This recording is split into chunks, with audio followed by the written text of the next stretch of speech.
Good evening. Welcome. Well, I'm Gabe Preston, RPI Consulting. I own the company, and that's Iris Knott over there. And we're going to run an event here that really it takes with this crowd. If we're really efficient, we might be able to get through it in like an hour and 45 minutes. The first part of this evening is going to be dedicated to keypad polling, which is like a live survey. I'll explain all that in a minute. That's why you have those clickers. And then the second part is more, we're going to break into maybe 4 or 5 groups. And we're going to use sticky notes to write down, to express what we treasure and preserve about Alamosa and some of the concerns and the things that we want to change. So it is caucus night. We knew that. So we might be missing some people, but that's why we had 2 events. We had a meeting last night at the San Luis Valley Baptist Church and had a good time down there. So, if you feel like you need to go to the caucus, try to make it through the keypad polling, I guess, first. I don't know if you're not, it seems like if you're here, you decided you can't use caucus as a verb, right? Didn't I? Yeah, I'm not, I almost did it. I almost used it. Yeah, or maybe it was even a gerund. That's even worse, I guess. So this is an important step for City of Alamosa, and we're very thankful and proud to have been selected by the city to help with this process. And that's, we are planners. We've done a lot of comprehensive plans. Our company focuses on small towns, rural communities, a lot of it in Colorado, but really all over the West. So we've traveled all over the West and been in a lot of different small towns, rural communities. This particular project we're really excited about because we feel like, we're just we've been talking to a bunch of people, lots of interviews. We're in the dozens of interviews of people that we've talked to over the past couple months, and we spent a lot of time with staff, and we're really excited about this because we feel like what we've been trying to do as a company, Alamosa already had sort of the same idea, and so it was just a perfect fit. I've been trying to adapt what RPI Consulting does, adapt our business, and then we get this RFP. So it was a competitive process. We had to beat out other firms, and people cried in their beer and all that sort of stuff, but not us this time. We were fortunate, and what I really think is unique about this particular community is that there's a strong undercurrent here that we want to grow. We want to grow economically. We want to increase prosperity in our community, and so we mostly want to work in places like this. We're not sort of preservation planners as much as we are, let's make progress. But preservation, preserving things the way they are, that's part of planning as well. But we are strategic planners. And I feel like at this point, the city of Alamosa is being very strategic. And I'm going to let Heather stand up here and talk a little bit from her perspective, since she's the city manager, just a little bit about what the city strategy is and how this process sort of fits in with where the city is headed, and then I'll explain to you a little bit more about what's going to be in this plan and what we're going to be doing. Thank you, Gabe. And I'm using one of these to save my voice. I realized last night trying to talk too loud didn't last very long. So my little comments are brief, and it's just to explain where we're coming from. The last time that Alamosa has updated their comprehensive plan was in 1997. So we're almost 20 years into that plan. And if you think about Alamosa, there's a lot that's changed. People have gone, people have come. The economy has changed. There's just a lot of differences between now and 20 years ago. So the timing of it is really important. The other part is we want to capture what is Alamosa today. When you look at what's going on with our community and the citizens. You've got the university that brings new people. You've got employers who are bringing new people. But yet we still have a very strong foundation of people who've lived here for a very long time. We have people who've lived here for generations. There's a lot of diversity just in that alone. And so what we want to do is try to capture what does Alamosa want from all aspects, all demographics, wherever you live in the community, whatever your profession is, however long you've lived in Alamosa. That's what we are right now. And what do we value? What do we think needs to change? And where do we want to go 5, 10, 15 years from here? And so that's what we want to capture with this plan. But essentially, the other message I wanted to communicate is there's two very important reasons to update our comprehensive plan. The first one is we need a planning document. City Council needs to have a document that helps them understand what the values are and the priorities are from the community. If we're going to spend on X, let's make sure that X is what the community wants instead of it being Y or Z. Who knows what we need to be spending on from a priority perspective. Our council members are out in the community. They are in touch with the community. But this is a very concerted effort to try to reach as many people as we can to have a common vision, to help us know what are the priorities for Alamosa. So that planning document is something that council will put a lot of weight on. And so when they look at the budget, when they look at the strategies, when they look at our capital programs, this is what they're going to put weight on. This is the vision that we're setting for our future. And so that planning document in and of itself is very important.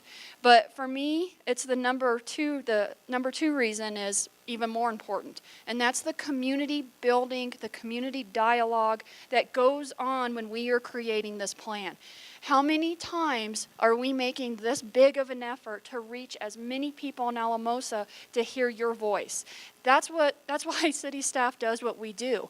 It's to try to figure out what does Alamosa want and bringing that to the table from everyone. And so it's bringing people together. It's having these discussions. It's finding out where we have differences. It's finding out where we have commonalities. And so this is community building at its core. And that process of having everyone be involved in defining our future helps us have the buy-in. It helps us move collectively together towards something, and we're going to be more likely to be able to accomplish it. We'll have the same language, and we'll have the same goals. Instead of some people heading this way, other people heading this way, we've gone through a process together to try to find those areas where we have the common vision, and that's where we want to take the community. So for me, that's the process itself is what makes this so important. So I want to thank you for showing up tonight to be a part of that process. I know people are busy. I know there's caucusing going on. But we appreciate it. The other thing we want to make sure you walk away from tonight knowing is this is a year-long process. So we will continue to do outreach. That's going to dig further down into some of these planning processes. We're also going to look at a survey. So there's a lot of ways to remain engaged. So my ask of you is one, please remain engaged, but two, talk to people. Get people excited. When you hear comprehensive plan, that's not too exciting. People don't think planning is fun, and it's okay, but it can be fun. And it's what communities are based on. And so that's why we're doing this. It's to guide us. It's to make sure we're spending our funds in the right resources, on the right things. But more than anything, it's for us to talk about who we are as Alamosa and try to have some shared vision on that as well. So please talk to people, encourage them to become involved and to lend their voice to this process, because the more people who are involved, the better the document's going to be. We don't want it just to be a few people. And we've worked hard. Our website, you have to really work to avoid it. When you open it, it drops down from the top, and there's a whole page dedicated to everything that's going to be updated for the comp plan. So information, the video from last night, I think we already have that on the video channel. We're going to have links for the information that's presented and collected here. That's where the survey is going to be from. So the website's going to really be our main point, but any help you can give us on spreading the word, we obviously appreciate that as well. So with that, I just want to say thank you, and I'll turn it over to Gabe.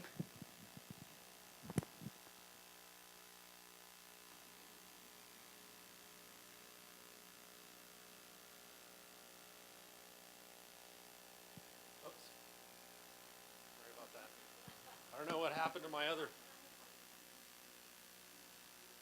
Hold on, hold on. Time out, everybody, time out. Time out, we already messed up. Okay, I'm gonna have to just do this verbally because the slide's not in there. So there's, I'm gonna run through real quick what the process is, or actually what's gonna be the sort of core elements of this plan. I mentioned a little bit before that we're strategic planners and that we're really excited that Alamosa is interested in economic development because we firmly believe that economic development is the first place that you start in a planning process. Mainly because it's the fuel that fires the whole thing, right? It's the economy is what allows us to make progress, to make any changes. If the economy's bad, all the public revenues are down for not just the city but the county, and it's a lot more difficult to make progress. If the economy's growing, we're going to be able to make progress. So that's sort of the core of this. What is our economic development strategy? We're going to work on that first. Then we move into, once we have sort of a clear picture of what our economic development strategy is, we can start to think very carefully about the city's assets and services. So the infrastructure, the recreational assets, the services that the city offers. I mean, that's mainly what work is day to day at the city, is managing these assets, making improvements, and deciding how to allocate our resources, just like Heather was saying. So infrastructure is sort of part two.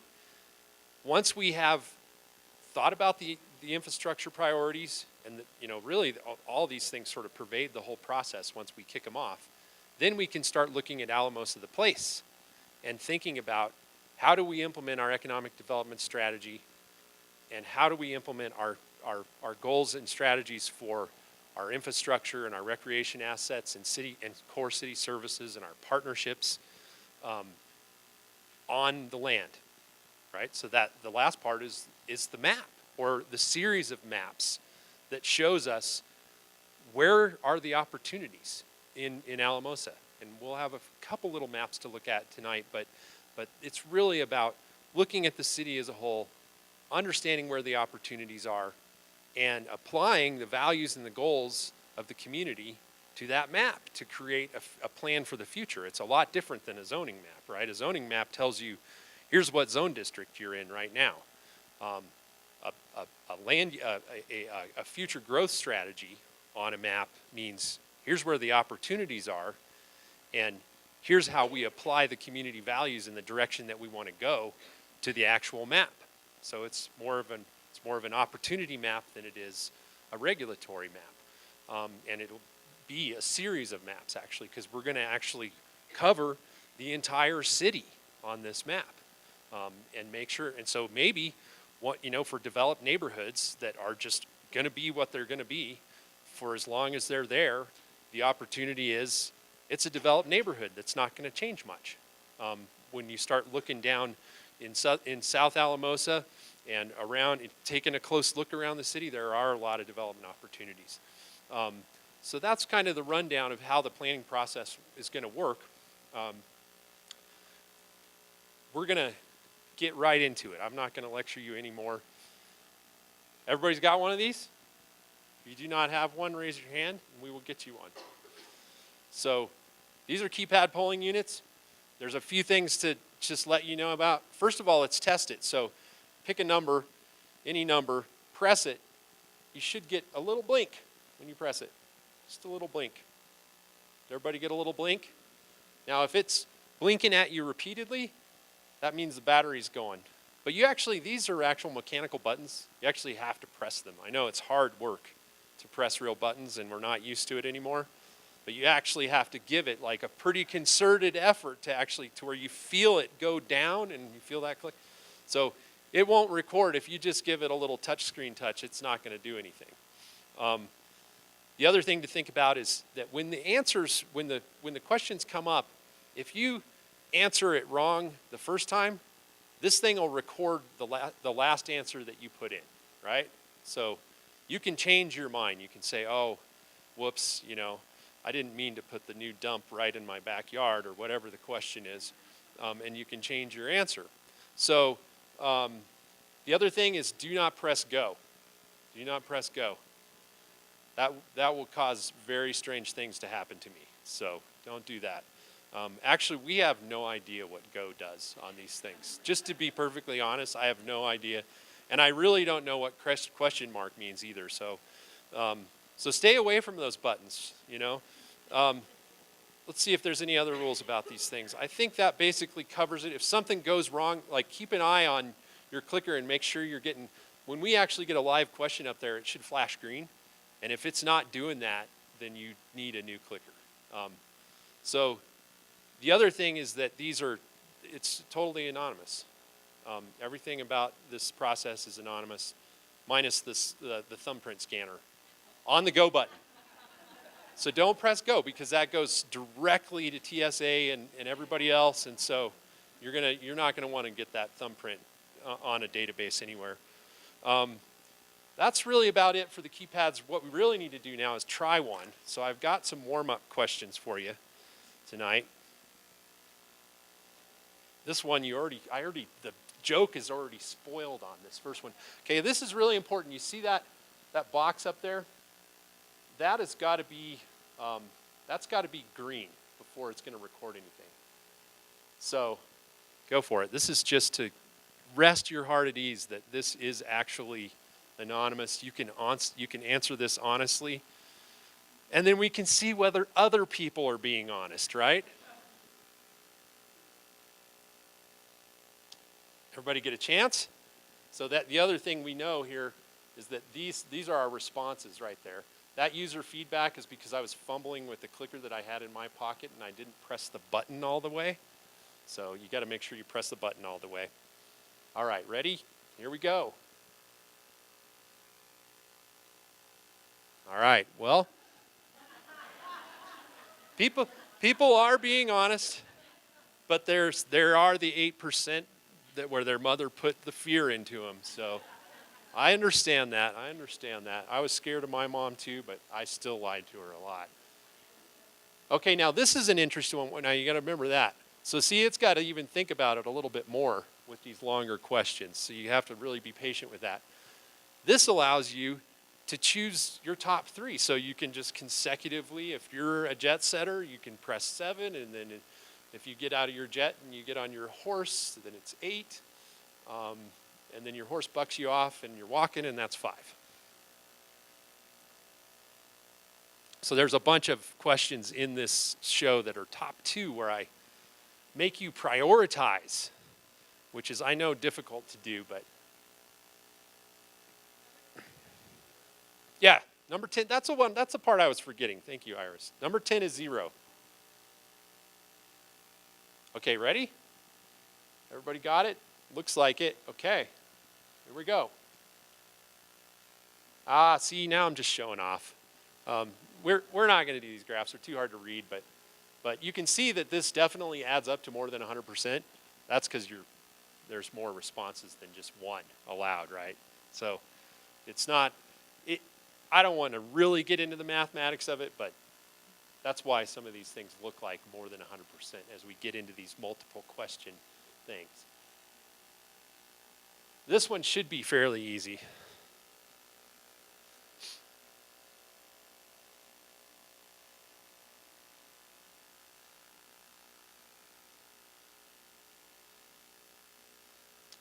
Okay, everybody got it? 10, 9, 8, and the polls are closed.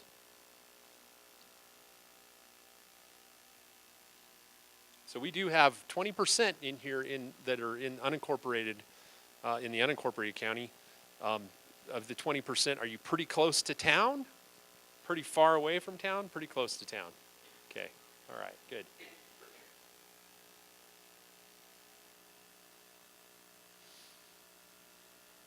Now we're getting into it. We're getting into the real stuff here.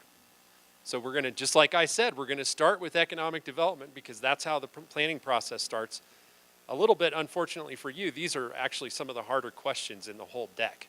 So, but and it does require a bit of reading.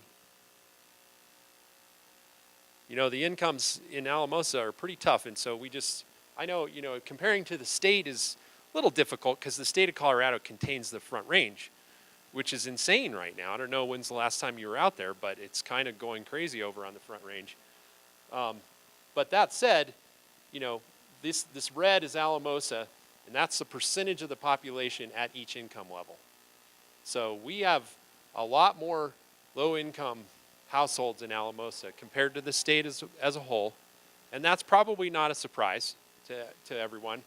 And then not quite as many households at these upper income levels. I mean, this is state of Colorado. We got 15% of households at $100,000 to $150,000, and it's only 5% here in Alamosa. So a lot of people in this city struggle to make a living. Now, it doesn't cost as much to live here as it does in some other places. I mean, I've been talking to realtors and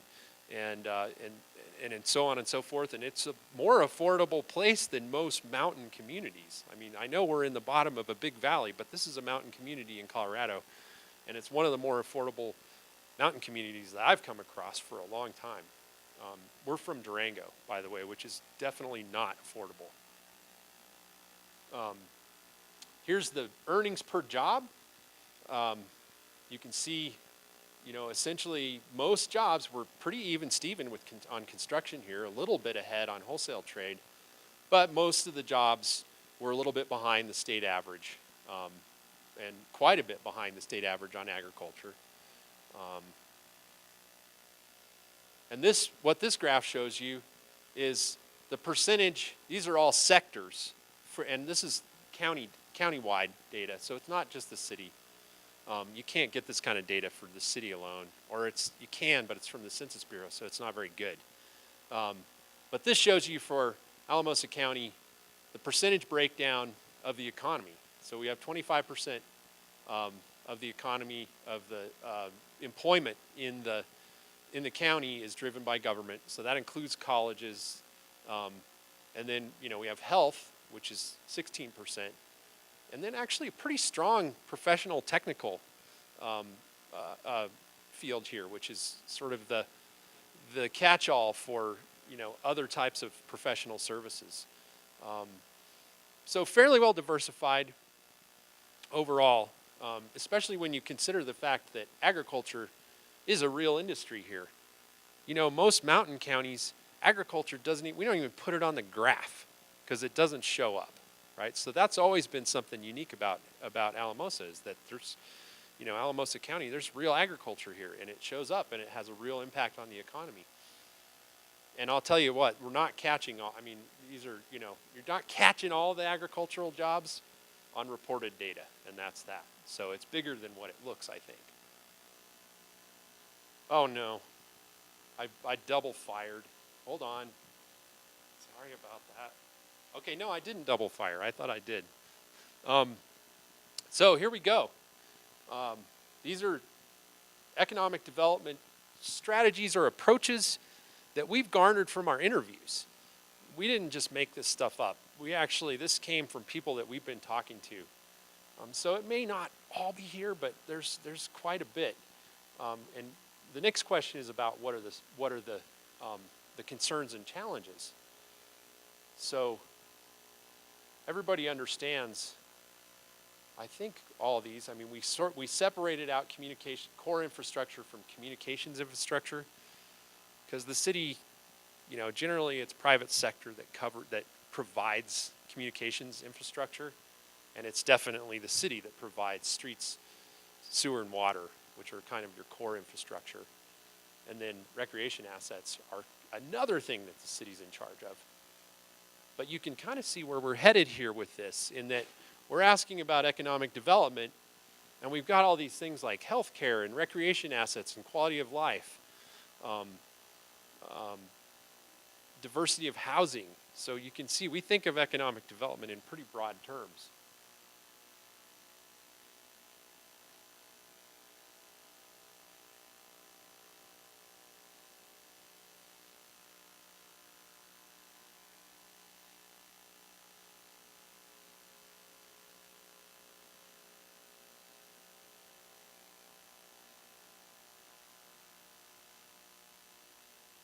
Okay, doing pretty good. Does everybody get a chance? I don't want to rush you. Okay, so here it goes. Oh, somebody else. I did rush you. I did rush you. That's called passive aggressive right there. Okay. Wow, okay, so education and training is big. Um, I think that reflects a lot of, that's definitely the most dominant. And then right there below it are recreation assets and quality of life and downtown. So these are your kind of top three.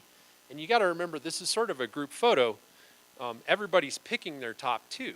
So we don't want to discount the lower registers here, because that had to be one of people's top two. We don't get the chance to pick all of them. It's a top two. But it gives you a kind of a group photo of, if we collect everybody together in this group, these are our priorities. And right after downtown is core infrastructure. And right after that is business-friendly codes and regulations. So it seems like you all agree that this is all part of economic development. Yeah? Yes or no? This is a simple yes or no. Yes. Yes. Good. Now the challenges.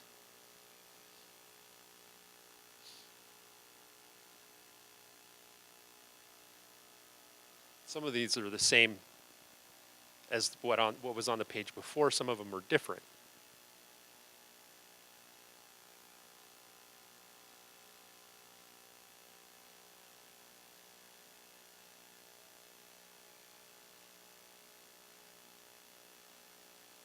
It's easier to pick the challenges than your favorite one, isn't it? It's good. It's more obvious. I think that's just how we think. Okay, I thought there were 27. Somebody. Oh, there we go. Okay, good. All right, let's see how we do. Okay, there's 28. We're going. We're rolling.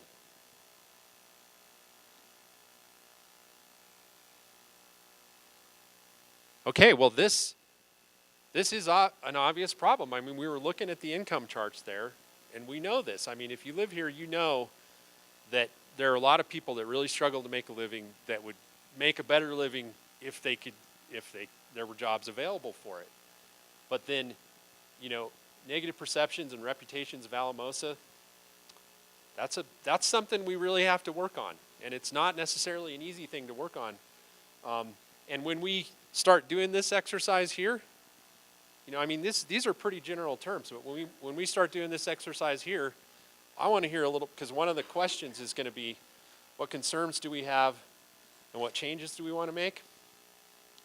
I want to hear a little bit more, about those negative perceptions, to get sort of more to the bottom of it.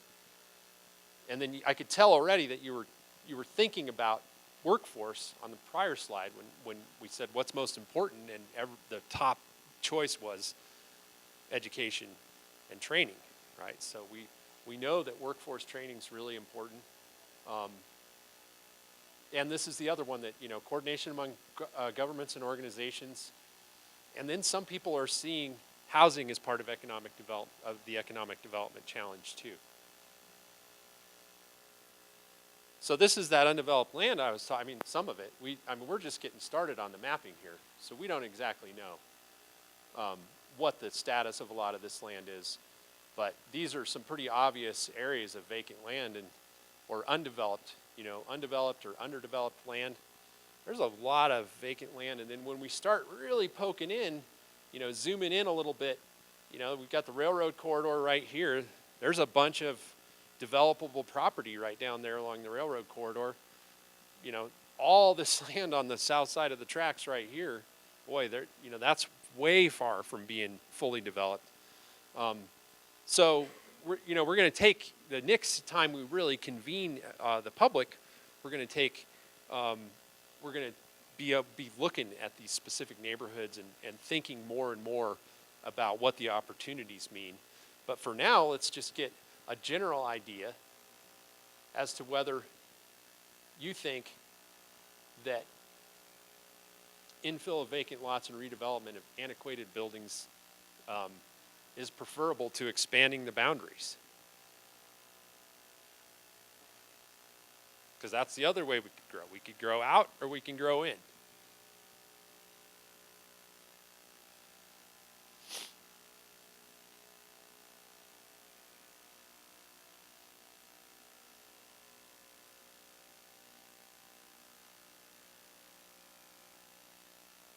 Okay.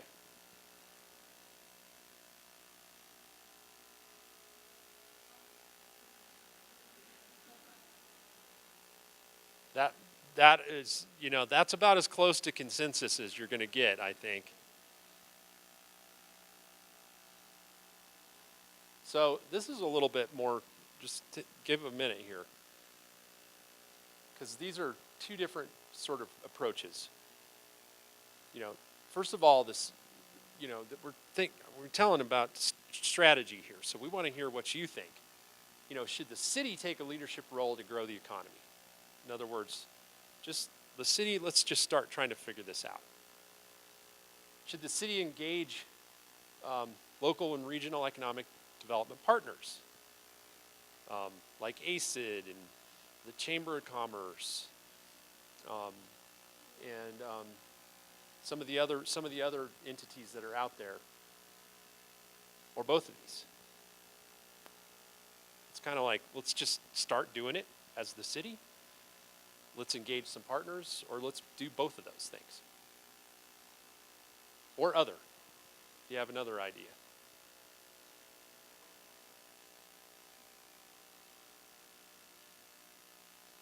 Did we stump you? We may be stumped. All right, I'm about to close it. 3, 2, 1. Ah, there we go. Threatening.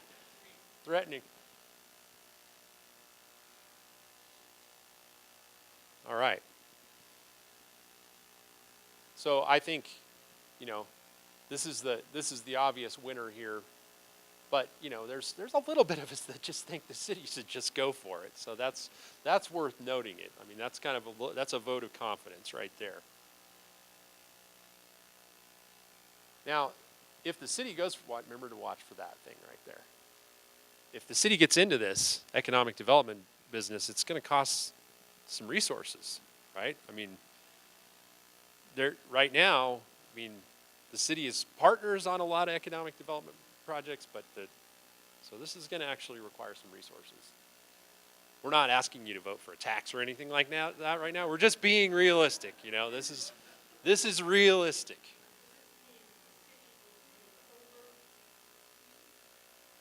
All this means is, if we're going to, in that prior slide, we were asking whether or not the city should be more involved in economic development and to what degree. What we're now doing is following up and saying, it's going to cost some money to do this, right? And we don't know how much, but, and maybe it'll take, it's diversion of staff time that's already there, but one way or another, it's going to take some time and effort. Okay, ready? Here we go.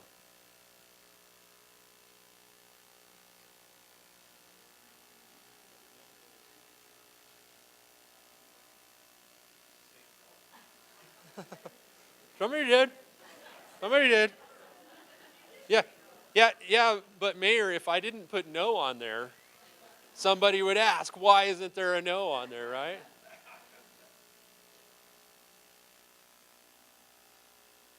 All right, so we, like I said, we're going to be looking at the entire city, but given the interest that we've heard from in the interviews and just pretty much everybody that we talked to, we wanted to devote a little bit of attention to downtown specifically in tonight's polling session.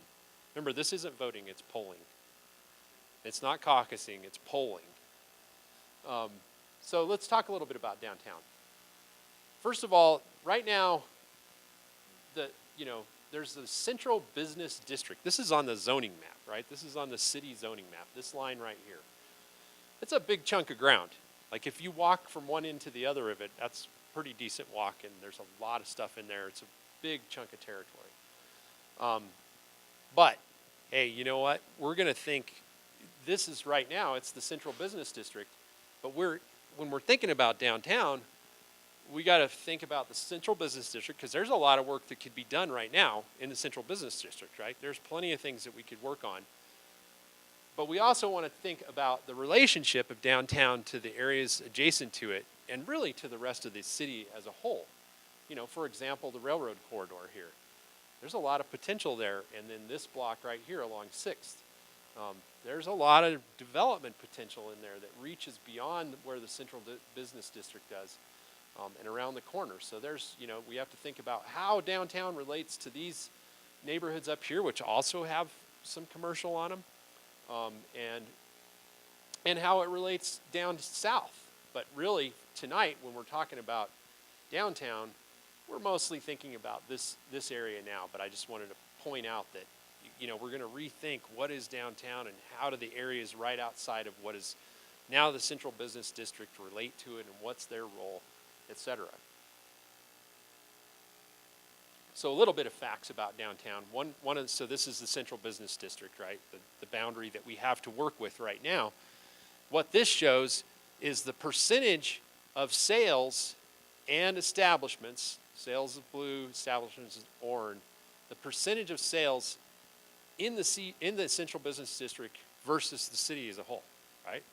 So it's basically 14% of total retail food and drink occurs in the downtown sales.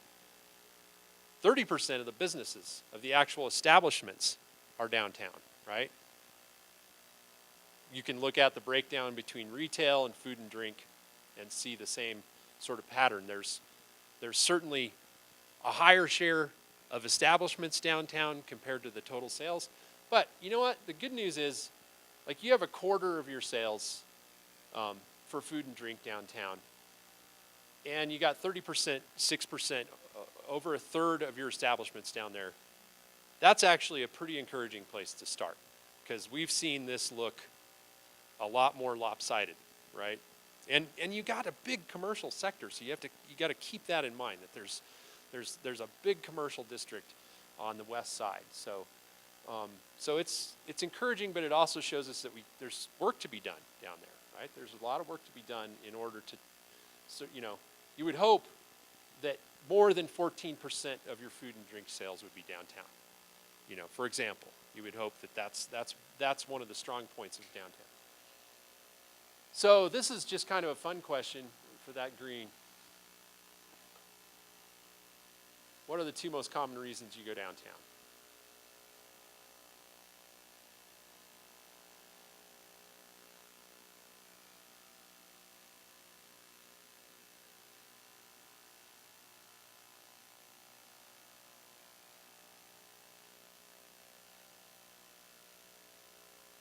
I wasted a good portion of my youth doing this downtown.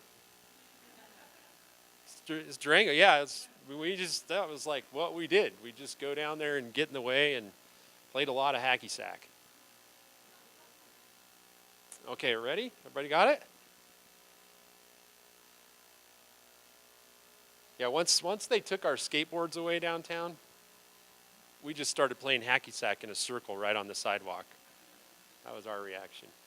So look at this. Restaurants and entertainment and shopping, hang out and socialize. These are the things that we want to do more of downtown, right? And then some response for public facilities downtown. So we're, people remembering that some of the public facilities have gone vacant downtown and wondering what's going to happen with that. And then a solid 7% saying it's pretty rare occasion to get me downtown. So should downtown be designed for cars and efficient traffic circulation, or should it be more designed to balance cars with pedestrians and cyclists? I know this is really a controversial one, but I don't know. I mean, we're going to ask the same question about other parts of, later we'll ask the same question about other parts of town.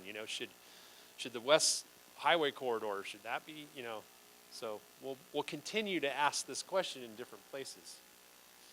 Because it is important. It's important how we design the right-of-ways, which the city owns a lot of, and CDOT owns a lot of too. All right, have we got it? Are we there? 10, 9, 8.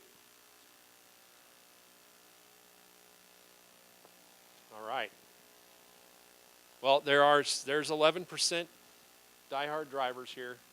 We can make it work for both, but I am going to tell you that you're going to have to slow down a little bit in certain places if it goes this direction. But there's other part of town. I mean, there's other parts of town. If I asked this question, you would have said, "This is designed for cars," right? I mean, so we're going to continue to hit this theme throughout the planning process. So there's two questions about downtown strategies. One is about improving the appearance,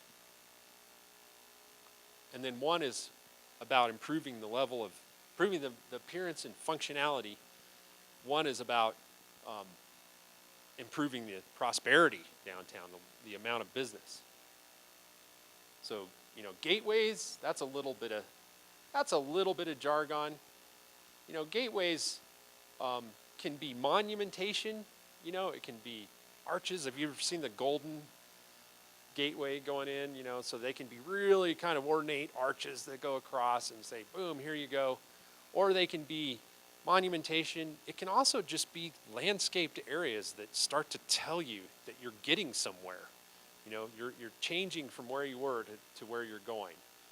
And they're typically linked with signage and wayfinding that direct you, the yellow brick road to downtown.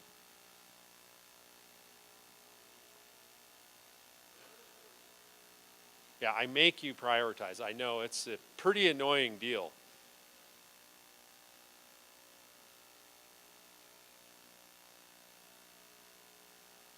It doesn't mean these other things fall off the list. It just tells us the group photo, what's most important right now. Okay, 10, 9, 8 polls about to close now. I knew it. I knew I'd get one more if I started threatening. So we're kind of all over the map here, but boy, this pops up pretty distinctly that people want to be able to use the public spaces downtown for seating and possibly dining and displays. And then we need to work on facade maintenance and improvements, followed right by landscaping and trees. None of this stuff is cheap, right? But it's doable. We've seen it. I mean, somebody give us an example of one of their favorite downtowns in Colorado. Grand Junction. Anybody got another one that they like? Fort Collins. Those are good downtowns. Top 2 strategies to increase business activity downtown. So this is not as much about the appearance and that sort of thing. It's more about strategies that can help businesses do better down there. So, there's actually quite a bit of activity right now in the state working on this. It's as much of a problem as it has been, or a challenge as it's been for so many years. It hasn't been tackled directly very many times. Like, how can you deliberately get vacant storefronts occupied? Can you do that? Can you have a deliberate strategy as a community for doing that? As we learn more about it, we'll share that with you.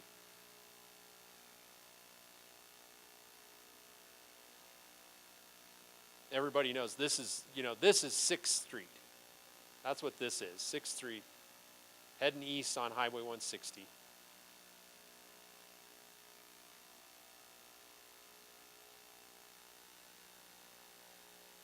Okay, so parking comes out on top, right?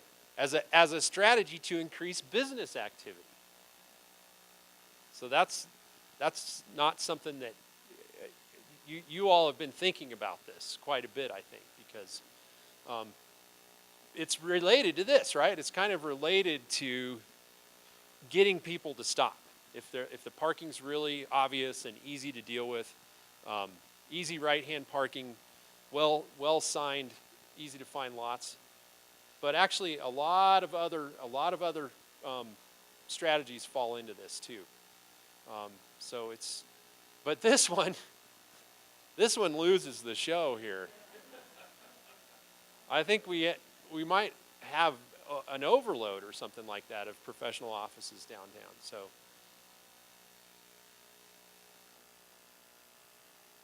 all right, so the city's got, as far as total number and area of parks and acreage of open space, it's amazing. I mean, I haven't seen a community like this really for a long time. I don't know if I've ever really counted it all. I mean, it's a lot. And then here we are on our site visit day, looking. Here's the edge of town right here. I mean, here we are, and then there's the Rio Grande River right there. It's just right on the edge of town. So that's worth thinking about. I'm sure you all remember that every now and then, but you do have to kind of like get out and go look over the bank to remember that the river's there on some level. So, highest priorities for parks and recreation. Now these are parks. When we say parks, we mean an actual park. The river corridor and all that, that's really the ranch property, and we're going to have another little slide about that particularly. That's more open space.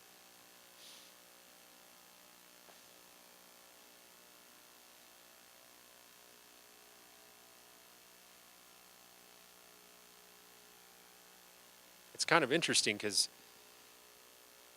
we got hired a couple times to try to chase special events out of town.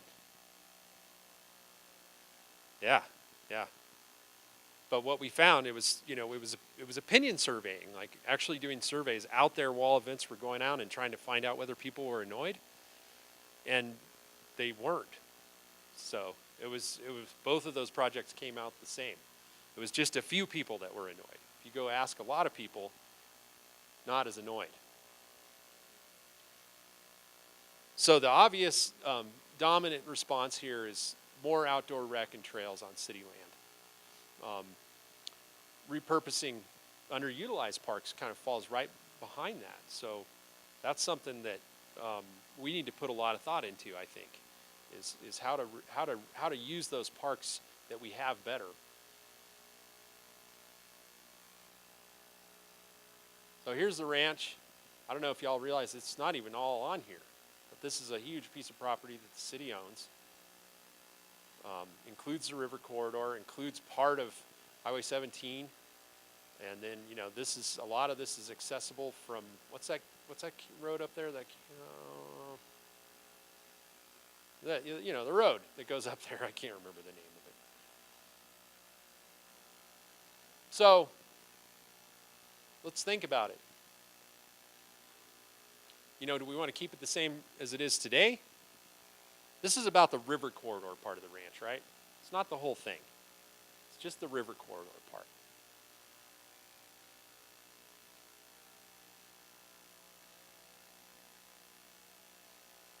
So I actually worked my way all the way through college and graduate school guiding rafts on the Arkansas. I spent a lot of time in river corridors.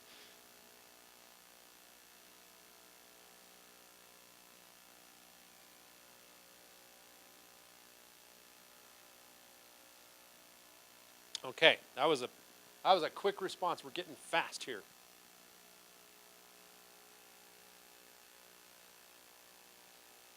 So, most of the people in the room would like to see increased utilization out there, I think. I think we can say that. But it's important to recognize that there are a certain number of people that want to keep it the same today as it is today. I think we can kind of do both. I mean, I think you can do it tastefully to where you don't lose the character of what it is today and just make it more accessible, essentially. Housing's a big part of any plan. And there's actual new houses getting built in Alamosa. I mean, it's not going gangbusters, but there's sort of a steady plug of new houses, new multifamily development that has been coming through over the years. And it's even happened during the recession. There was a decent amount, more than in some places, I'll tell you that right now. But which of these are the most important for housing in Alamosa? So, you've got affordable rental, moderate income rental housing, moderate income ownership housing, other.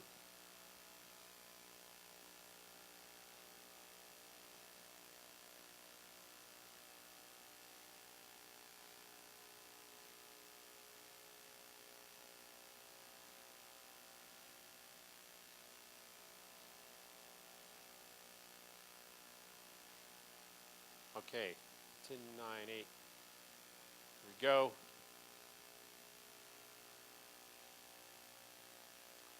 Moderate income ownership housing sort of wins the day here. I think the, do you think, let's do just a show of hands. Do you think that housing in Alamosa is relatively affordable? Yeah, relatively affordable. Kind of, yeah. Is approaching expensive? Approaching expensive. So it's relatively okay. That's good. That's a good starting place because I'll tell you right now that places where you can't afford to buy houses, people with good paying jobs can't afford to buy houses. That's a massive, massive problem, and it's really hard to get out of. Really hard to get out of. Okay, what's this? What is that? What is that? Yeah, grass culture. Okay, what's this? What's this? Yes, very good, very good. Educated citizens, educated citizens. How many people have toured the water plant? That is great. you all are die-hard citizens, I'll tell you right now. It is a really cool plant. So, this is really about sort of the built facilities, right? There's some recreation, some not. We tried to list them all. We might have forgot one. Y'all visited that place very much? No? I don't know. This is all pretty self-explanatory. Oh, yeah. That one, these don't go to 11. This one doesn't go to 11.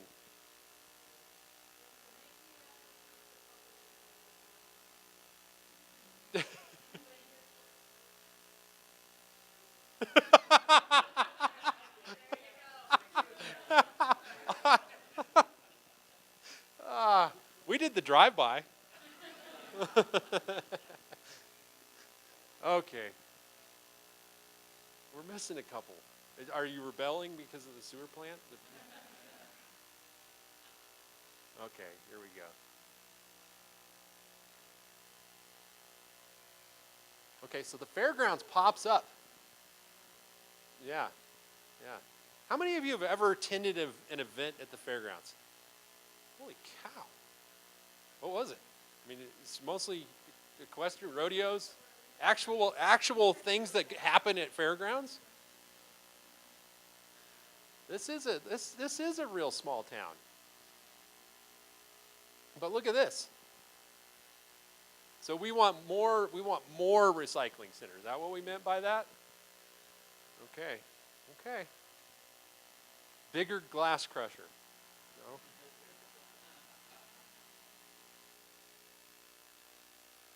This is kind of a serious question. I'm not going to joke around for a second.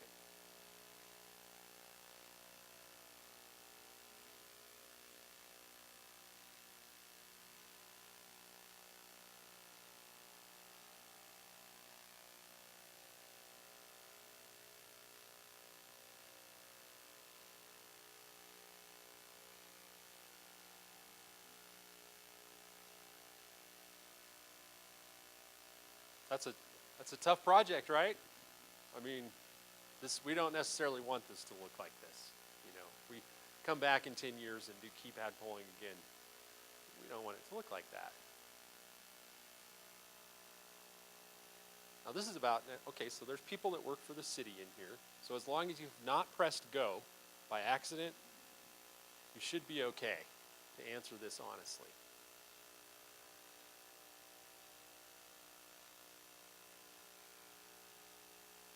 Boy, there's a lot of service. Like in this is public safety, police, here in City Hall, the things that are here.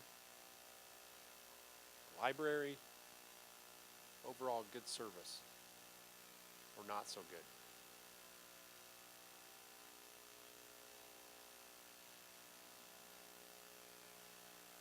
Okay, good. Very constructive response there. But there's 0% on no, it's not good. So that we can all take, the city can take a little bit of a sigh of relief on that. Getting toward the final topic here before we make you all talk. So transportation, boy, there's, it's really, Alamosa's got, it's kind of a hub crossroads for a few different highways, and there's a lot going on here, transportation-wise. But let's think about transportation just in our little city here, and think about the things that we think are the most important for that transportation infrastructure. You might want to read through them all. Street service drivability, boy, that's like, can you get down the street without spilling your coffee and everybody else's in the car, and having your fillings rattle out? This one's a little bit, connectivity and efficiency. Like, how easy is it to get from point A to point B? Do we have that? Does it seem efficient? Does it seem inefficient?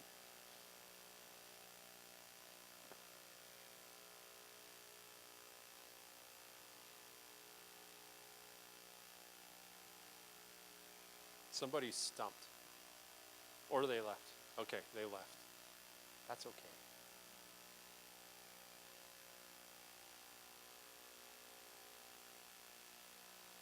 So street surface drivability wins. People are tired of spilling their coffee. And then right behind that is pedestrian and bike mobility, right? Availability of parking. Public transit. So, hold on a minute. I mean, I maybe should have said what I meant by it, but now I should ask you what you mean. Do you mean local public transit? Yeah. See, now you're not anonymous anymore now that you just answered me. Caught you. But yeah, so local. We're not talking regional. Did anybody mean regional public transit when we did that? Okay, good. All right, just wanted to be clear about that. All right. You can't probably read that very well. So I'm gonna announce it. Y'all have agendas, right? They've got instructions on them.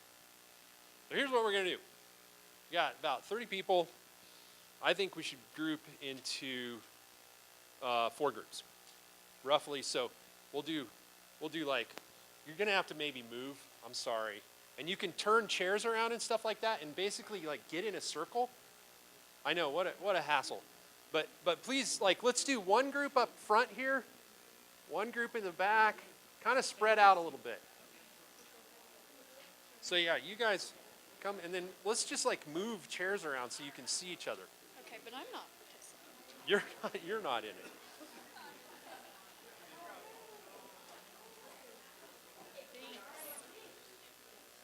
Okay, we need some people up here in this group. We need a couple more people in this group.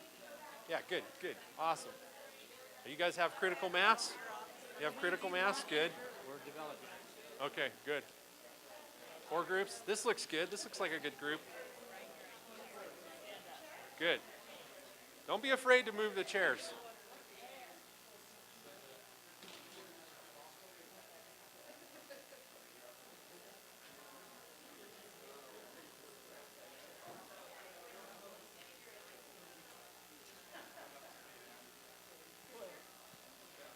All right, you all are so good. I made you move and no one got mad at me. Usually people get mad when I make them. Oh yeah, like, oh man.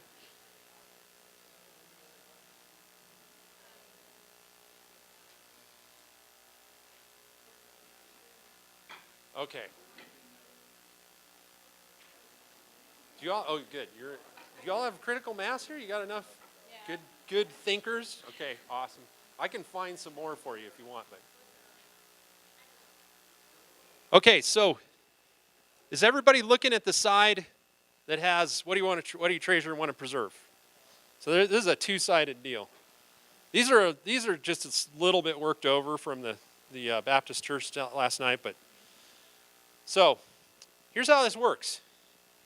The first thing you want to do is elect yourself a spokesperson, somebody that is organized, thoughtful, vocal. But be for real, because somebody's going to have to stand up once we go through this and sort of present your group. So it's going to have to be somebody that can pay attention, think on your feet. No, it's not that big of a deal. But do choose one so that person knows who they are, right?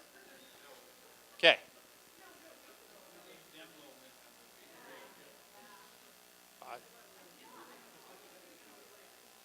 Okay. So you guys, you have one? Don't make me caucus here. Oh no, I used it as a verb. All right. Okay. All right. Okay. So here's how this works. Here's how this works. We're gonna let you go through. So there's one on the back, right? There's what do you treasure, and then what concerns do you have. You write down one idea per sticky note, and then you stick it on here.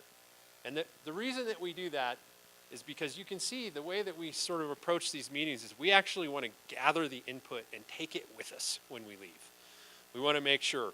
So things that you treasure, you start off with that and try to complete the idea a little bit. You know, if it's things that you treasure can be pretty simple, but when we get into the concerns and the things you want to change, try to spell it out a little bit so that we understand it.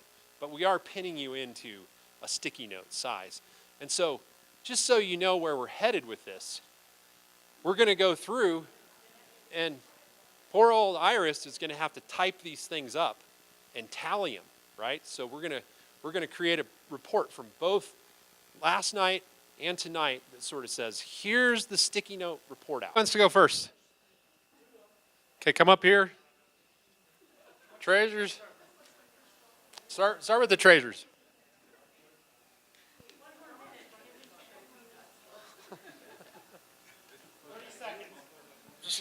Here, you gotta talk to this guy. Oh.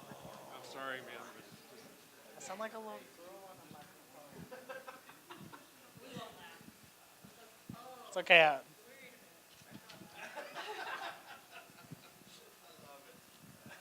Now, yeah? Yeah, go for it. All right, so our group, we tried to put them in groups and it just looks like splotches. But one of our main things that we treasure and want to preserve about Alamosa is the college, Adams State, and the fact that we're a college town and that we're oriented so much around the college. Another big part was the nature, was trails, was green chili, the trees, the walking trails, the quality of life, that sort of stuff. And another one was the small town aspect, the culture, the history, the stories, the slow-paced community, groups that work together, the nice people. And our other part was that it was more the community. It was kids and parenting activity, youth sports, the architecture, the old buildings, like the courthouse, the Sacred Heart Church, the unique community diversity, how close it is to everything. The railroad and healthcare was another big part of our things that we treasure and want to preserve here about Alamosa.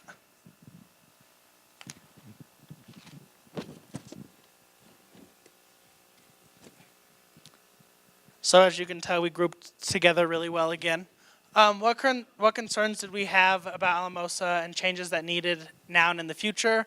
One of our big things was the trash, the lack of beauty, the lack of downtown businesses, water, roads, concerns about development of the river, safe bike trails along 285 and 160, littering, trash. Another big part was our economic development, retention of business, the brand of Alamosa, changes to the building permit, expansion of businesses. Our other big one was drugs, alcoholism, the homeless population, need for more community pride, the need for more groups and activities, the crime rates, and again, the Adams State student enrollment and retention, making sure that we have kids to come to the small college town. education resources for drug problems. What would happen if we lose either college campus? How would that affect us? Staying current with and relevant with the times, keeping up with technology changes as they're ever changing. And one of our other parts was agriculture, focus on agricultural enhanced businesses. Why aren't we using the space that we have, the open land space? More jobs for agricultural businesses and the community. So that was our sticky notes.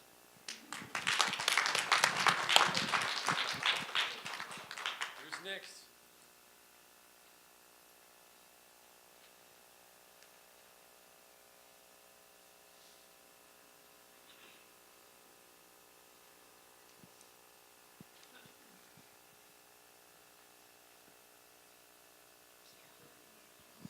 All right, you guys. We were going to group this a couple different ways. We were going to do by color, and then we decided to get really serious. So one of the things, there were two things that came out loud and clear. Number one, Alamosa is a very special, unique, small town. Our group overwhelmingly thought that that was one of the values, is the treasure that this community is, and that we all have to work to maintain that.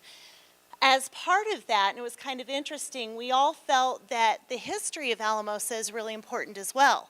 Alamosa historically has played a really important part in the state of Colorado. This was the place where standard gauge went to narrow gauge before it went up over the hill.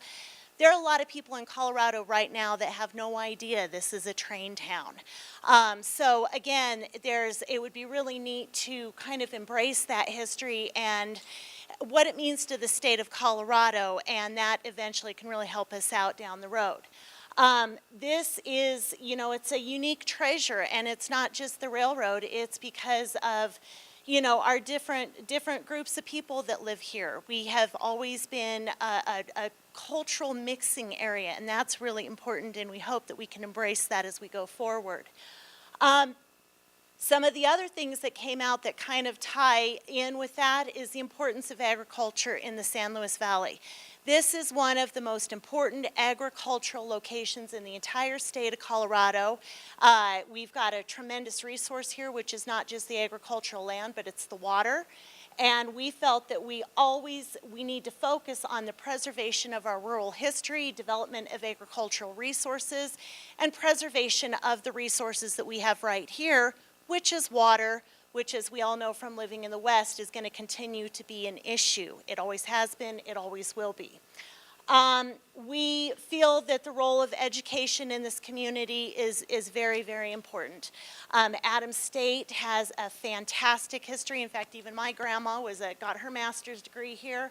It continues to draw people not just from all across the state, but from all over the United States of America who want to come here and have an educational experience that is unique to most anywhere you can go. On top of that, we have Trinidad State Junior College, which is a fantastic training ground. We need to continue to embrace that, support that, and the question, or the issue the other group raised, what impact would the loss of either one of those colleges cause to this community would be catastrophic. We want to continue to preserve the camaraderie between the businesses and the citizens. Right now there's a pretty good working relationship. Alamosa seems to be very welcoming to new businesses, and that is really important. We need to continue to preserve that. We need to work on safety. What the group said overall in the polling early was pretty interesting. It's definitely an area of concern, but that being said, it's something that we value. This is not like living in downtown Denver. This is not like living in some of our urban areas across the United States. This is still our small hometown, and we want to make sure that it stays that way. Cultural diversity is very important to us. We need to be a nexus point of culture, socializing, and networking efforts. So again, Alamosa has always historically been a hub. We need to continue to support and promote that.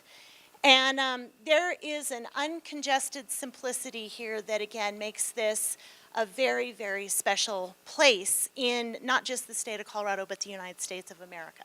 So that's what we treasure and we want to preserve. And now the bad news. It's poetic, isn't it? That's beautiful. Let's get a sign. All right. So there are some problems. And one of the things that you hear from the people who are longtime Coloradoans, native bumper stickers, this is my state, don't come in, et cetera, et cetera. It's hard to talk about growth if you're not going to be open to other ideas, and it's a really delicate balance. So one of our concerns is that we might be a little bit stuck in the way that things used to be. And that is, Alamosa is fine. We don't want to change it. Let's just leave it the way it is. And another take on that is that we need to be welcoming and embrace the ideas that outsiders have. Again, this area of the country is going to continue to be appealing to people who want to escape life in the cities, and because of our computers and our devices, we can actually afford to buy property here, live, work, etc. It presents a very unique challenge. Another thing that we had that was a little bit of a concern is, how is the valley viewed? Does anybody really know what the San Luis Valley is about? Do we need to do a better job of letting people know what this valley is all about and why you should come here to vacation, why you should come here to purchase a home, raise your children? Kind of along those lines, we talked about smart growth versus sprawl. One of the things that happens in a lot of mountain communities is you have geographical boundaries. Durango certainly has this. In Durango, we can only grow so far because you run into mountains. Alamosa has a long way to go before you hit the mountains.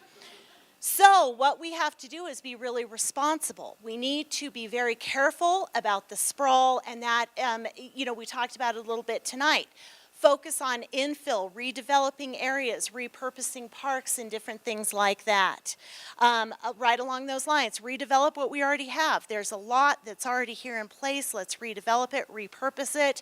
Re-educate is a big part of this. We want to shape the trajectory of the future of this city, and again, Alamosa has been a hub of this valley. We want to continue that. We want to increase the public safety. There is some concern in this community because this is also a major community corrections area. How do we continue to deal with that? What is our responsibility? Is that something that needs to be looked at by the city? Or is that something maybe we need to look at the state legislature and how they're legislating things like community corrections? One of the comments that was made in our group is, we'll be responsible for our citizens who messed up. Do we need to be responsible for everybody in the state of Colorado? That might be more of a state legislative issue. There's a concern with drug traffic. There continues to be in these small communities a very severe problem with methamphetamine, some different things, and it does affect how your community feels. So we need to be aware of that. We need to be aggressive with regard to how we deal with it. One thing everybody said was water, water, water, water. This is something we've seen in the past where Denver, the Front Range, has done the water grab. As we know in the West, it's going to continue to happen. Water is a precious, precious resource in the West. Right now, Alamosa has water. We need to keep it that way because it's critical to agriculture and so many other things. So we all felt that water was an important issue, and we were also concerned about the loss of agricultural land. Again, as land values increase, many farmers and ranchers find that it's more economically feasible to subdivide their land, and when you divide and subdivide, as has happened in Durango, you start to lose the character of your community altogether, and we need to be very cognizant of that as we move forward. We need to continue to support public education in this town. One of the great things about Alamosa is this is an amazing place to raise kids. We need to make sure that we're giving those kids and those teachers and those educators in our community wonderful facilities, which we're doing. We need to be able to support that long term. We need to give our kids a reason to stay, which kind of leads me into low wages. We need to continue to attract and retain. We need to entice new businesses to come here, but businesses that fit into what Alamosa has as a goal overall. We need to educate potential visitors about all of the special things about the San Luis Valley and start to dispel that myth that it's simply a place to get gas on your way to the Front Range, or vice versa. This is an amazing place, and there are a lot of resources here that not only Coloradoans, but people from our neighboring states aren't even aware of. So we have a real tourism resource that could be developed. And last but not least, we need to continue to have a unified voice, and we need to have direction, because growth is going to happen. We can just sit here and let it happen, or we can be active participants in controlling and defining that growth, which is defining the future of Alamosa. Thank you.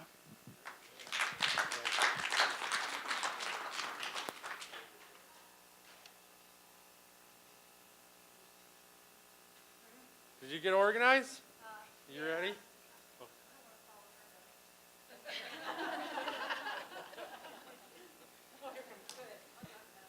I could make a bunch of social blenders right now to sort of pave the road for you if you want. We have less stickers, so ours will be quicker. We had a theme of recreation, so access to the dikes and access to the river corridor and trails along there. The charm of Alamosa, so taking into account kind of just a general feel for it, the affordability, that there's actually a main street in Alamosa, and there are businesses working together in Alamosa, and then access to organized events, community events, and that you can bike and walk places here in Alamosa because of the small size to it.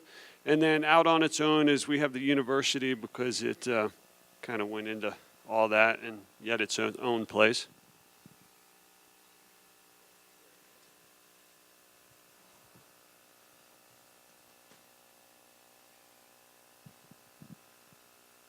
We have a few more on this side, though. So for some problems on downtown, parking, let's see, what do we have again? Is work on the growth, but still maintain that charm we talked about on the other side. Making Main Street less of a revolving door of businesses that come and stay 2 years and disappear. Making the west side more obvious and more prominent, so you know when you're getting into town. And then branding, sorry, my writing is sometimes difficult. So let's see, availability of water for both households and garden and farm use. That's going to continue to increase as a problem, as we know. University becoming a bigger part of the city instead of its own little area over there. More facilities for big events coming into town, and better access to health care. And then under some other just general concerns, making the sidewalks in better shape so that people with kids in strollers and wheelchairs can move around. Some general public safety concerns, more code enforcement and consistent code enforcement. Back with public safety, again, cracking down on some of the drug problems here in town.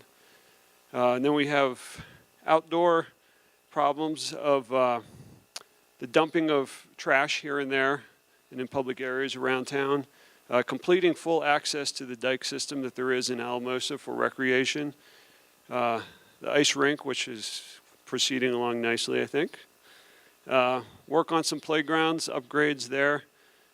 And then also education, both in schools and beefing up the library a little bit. And then we didn't know where to put this other one. It's kind of recreation, but it's kind of not really in town. But making the wildlife refuge just outside of town more of an active part of town so that people know it's here as a draw. Great. Okay. The jig is up. You got to do it now. I'm Audrey. None of you introduced yourselves when you came up to talk, so you all know I'm Audrey. So I'm going to talk about the concerns and challenges first, and then the good stuff after. Yeah, we have I guess 4 major areas of concern that a lot of us agreed on or wrote about. One is the perception of Alamosa as dangerous, which includes the drugs in town and the drug problem. The kind of the too many transients coming into town and the community corrections facility, what happens when families and everybody come to support the folks in corrections, and how does our city work with that? One is filling in the vacant buildings downtown, and we expanded that to dilapidated structures like homes that are not very safe. And then a solution of compatible, this is Mike, compatible sustainable growth and the sprawl, and how to grow mindfully.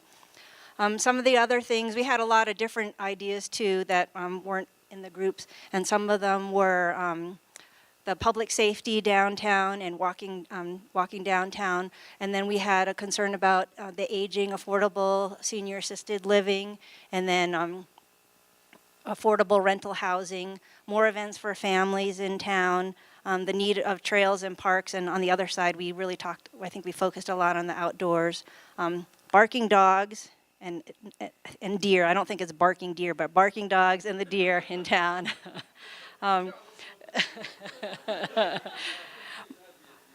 More healthcare specialists, and a lot of times healthcare specialists come, they do their 2-3 year training and then they move on, but how do we keep good healthcare specialists living here?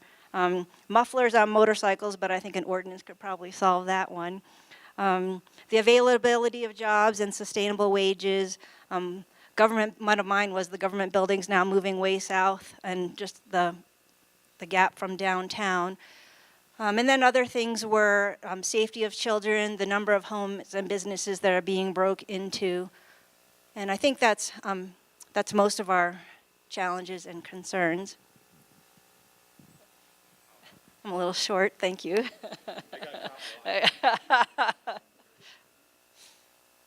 So then the good stuff. Our group focused a lot on the outdoors and the beautiful sunsets and the trees and the clean air, the green space, the things that we really appreciate about Alamosa, the sun and the solar and the gorgeous skyscape. And then we kind of divided that into also the recreation, that just the natural beauty, and then also access to outdoor recreation and open spaces for recreation. So we all appreciated the small town, the quietness, working together, the unique small businesses, and the atmosphere and the friendliness of Alamosa. A couple of other things that were, they're important, but that they weren't a lot of, forget it, I'll just read them. The unique personalities, the great educational system, Adams State, Trinidad State, also the positive, the recycling center, governmental services that aid the under, I'm too short, that aid the under, who wrote this one? Services that help folks that need help. And just our downtown. That's a lot of the things that we appreciate about Alamosa.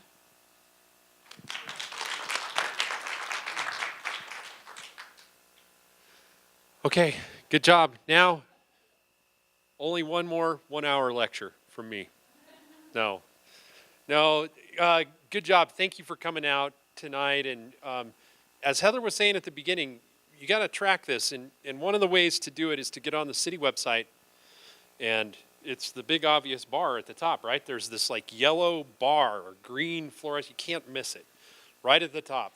And it says something like participate in the envision the future, and it's pretty obvious that it's the plan, and it's going to be up there for the duration of this project. If you click on that thing, we're going to start stacking the results from, like, for example, the keypad polling results from here and from SLV Baptist Church. We're going to tally all this stuff, put it up there, and you can, if you start talking to your friends and neighbors about what happened at this meeting, you can say, hey, go check the website out and look what we did. We showed up and we participated and they listened, and now it's part of the deal. And so there's also an information, I showed you just a couple of data slides. There's a whole data slide deck deck in there that's got a lot more detail on demographics and economics if you want to look at that. And follow the city on Facebook, Twitter. I mean, they really put it out there. Apparently, this is all filmed, so you can watch yourself on TV later. What's the channel? 191. Yeah, we didn't really tell you that or make you sign any waivers, but now that, yeah, we usually bring our makeup artists, but anyways, so you might be possibly on television, or the back of your head or your butt, or who knows what's going to be on television after all. But do keep track of this. The city website's going to be sort of probably the most comprehensive assembly of the information as we go on, and it's going to have all the announcements. But if you're a Facebooker or a Twitterer, go ahead and Facebook and Twitter and make sure you follow the city on there. Also the newspaper. I mean, there was an article. I was in the paper today, so I'm a known entity now. I'm on the paper. I'm on TV. All this stuff. I got to get out of here. But we're going to try to make as much noise as we can. And also soon, there's going to be a survey. We need to do some work on the survey still before we release it, but it's going to be a web survey. So it'll be like a piece of cake. You can click on it, sit there, do it, pause it, go eat lunch, go take care of a customer, come back, start it again, and keep track of it. The next time we're really going to assemble the entire public like this, we're going to be a lot further along, and we're going to be talking more about specific places in Alamosa, specific neighborhoods. We'll be getting maps out, doing exercises on those maps. So keep in touch. Thank you for coming tonight. Heather, do you have any closing remarks?